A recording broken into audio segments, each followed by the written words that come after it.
مساء الخير عليكم، جيسبر راكم بخير وعلى خير. قبل ما نبداو لا فيديو يا البنات، نصلوا ونسلموا على سيدنا محمد رسول الله صلى الله عليه وسلم. فضلا منكم وليس امرا، ديروا لي ابوني وجيم وزيدوا لي كومونتير حلو كيما نتوما بيان سور، هذا اذا حبيتوا وعجبتكم لا فيديو. كاين بعض البنات راهم يتسائلوا علاه راني دايره لا فيديو هذه ونصور القطع تاع الذهب هذوما اللي هما 2 شان رقاق، عندنا 2 غورميت وعندنا 5 حبات لويز. هذا صورتهم فقط للتحفيز.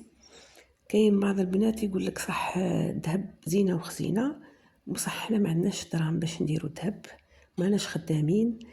راني ديجا عطيت لكم فيديو يحكي على طريقتين كيفاش نجيبوا الذهب تحت عنوان كيفية الحصول على الأموال للمرأة الماكثة في البيت. عطيت لكم طريقتين، الطريقة الأولى اللي هي الحصول على منحة المرأة الماكثة في البيت، والطريقة الثانية اللي هي كيفاش نوفروا من ثمن كبش العيد. على بالنا كامل باللي اللي بخي تاع كباش تاع الجزائر راهم غاليين بالبزاف، 9 ملايين 10 11 حتى 12 مليون، وكاين اللي كتر. يبدا نروح نشري كبش تاع رومانيا يدير 4 ملايين، ونفضل المبلغ المتبقي ندير به حاجه واحده اخرى. اليوم راني جبت لكم في الفيديو هذه طريقه ثالثه كيفاش تدخروا الاموال ولا مصادر الاموال، اللي هو عن طريق القرض المصغر. القرض المصغر هذا تمنحه الوكالة الوطنية لتسيير القرض المصغر أونجام.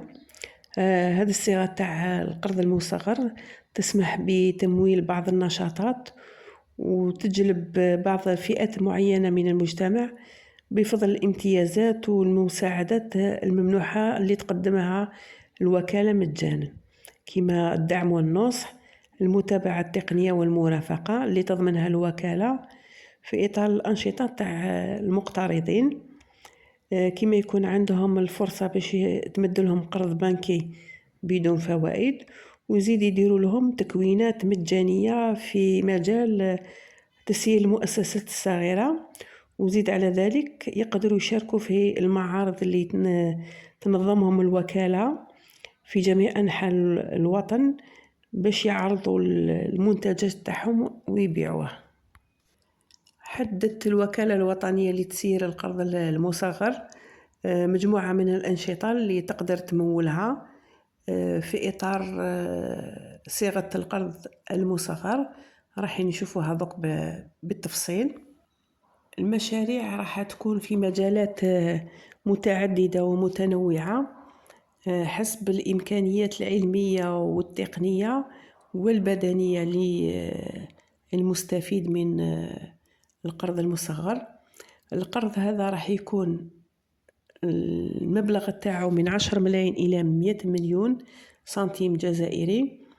راح يكون ما فيش فائدة ولا بدون فائدة وبدون رهن، بمعنى أنه نسبة الفائدة 0%، والرهن ماحش يكون على الممتلكات المنقولة والعقارية، لأن هذا القرض راح يكون مضمون من طرف صندوق الضمان. مجالات مشاريع القرض المصغر هي 9. أول مجال هو الصناعات الغذائية، كما صناعات العجائن الغذائية، عندنا الكسكس، مقارون، سباغيتي اكسيتيرا، الخبز، حلويات عصرية وتقليدية، صناعة الشوكولا، المرطبات، تحميص ورح القهوة، تعليب السمك، تحميص وتغليف الفول السوداني. هذه كامل المجالات يقدر الواحد ينشط فيها.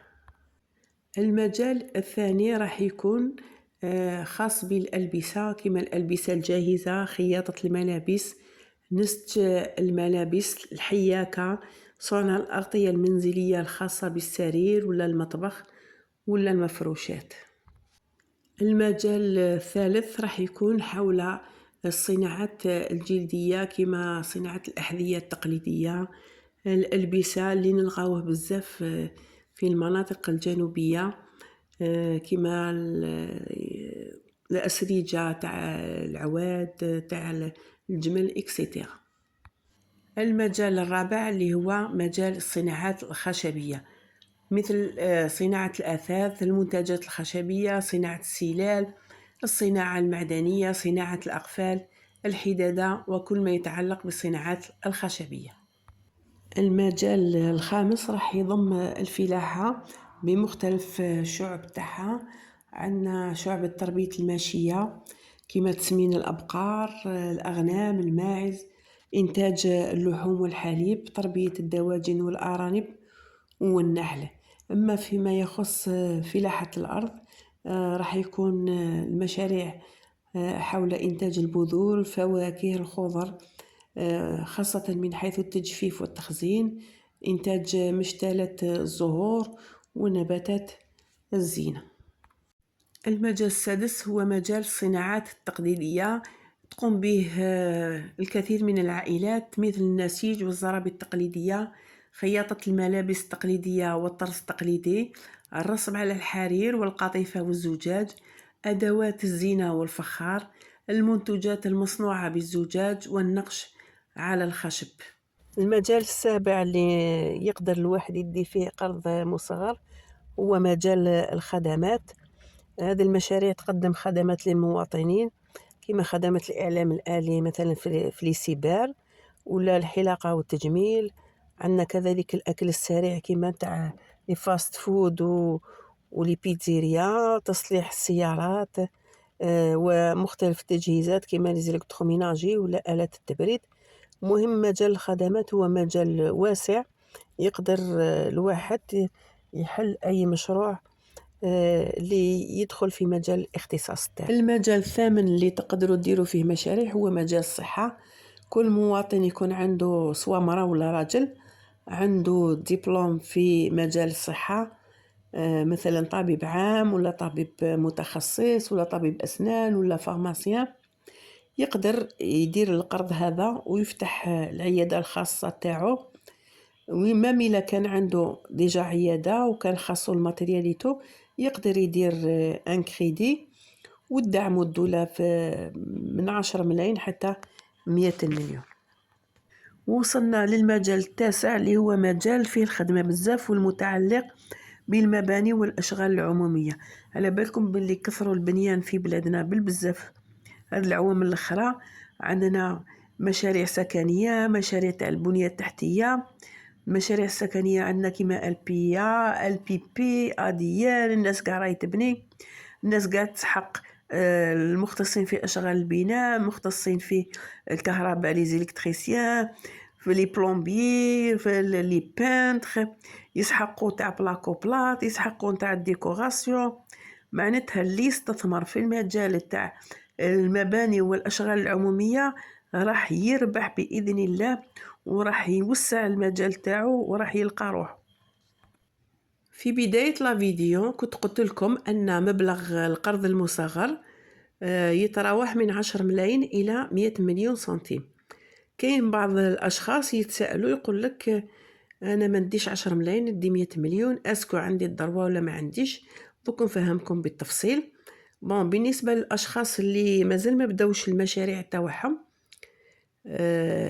تقدر تمد لهم الوكالة الوطنية لتسيير القرض المصغر مبلغ من 10 ملايين حتى 25 مليون باش يشروا المواد الأولية.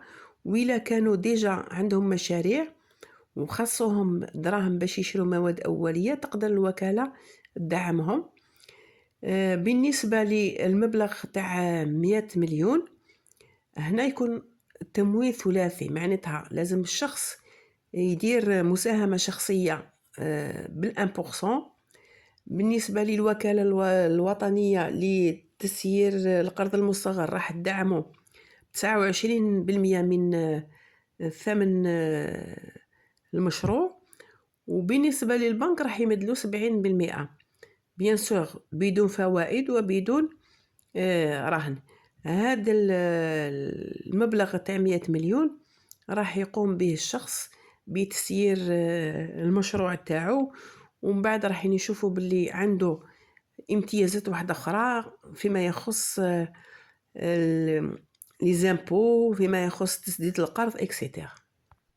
باش يستفاد الشخص من القرض المصغر لازم توفر فيه 8 شروط أساسية هنا على حساب قيمة القرض. إلا كان القرض 10 ملاين عندها شروط، وإلا كان القرض 25 مليون لازم شروط، وإلا كان قيمة القرض 100 مليون لازم شروط.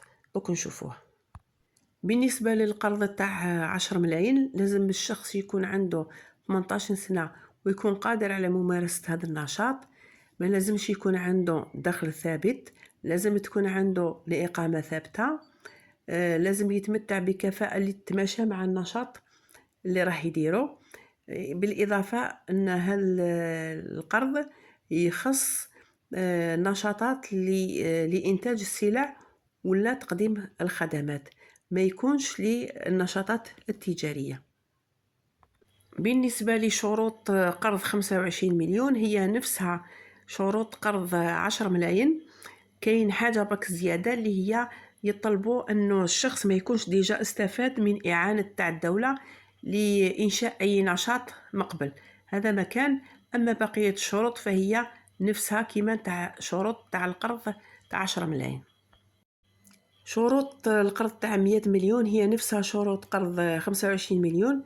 نزيدوا لها برك قدرة الشخص اللي ينشأ نشاط باش يساهم بمبلغ 1% من التكلفة الإجمالية نتاع النشاط اللي دارو، باش يشري المعدات والمواد الأولية.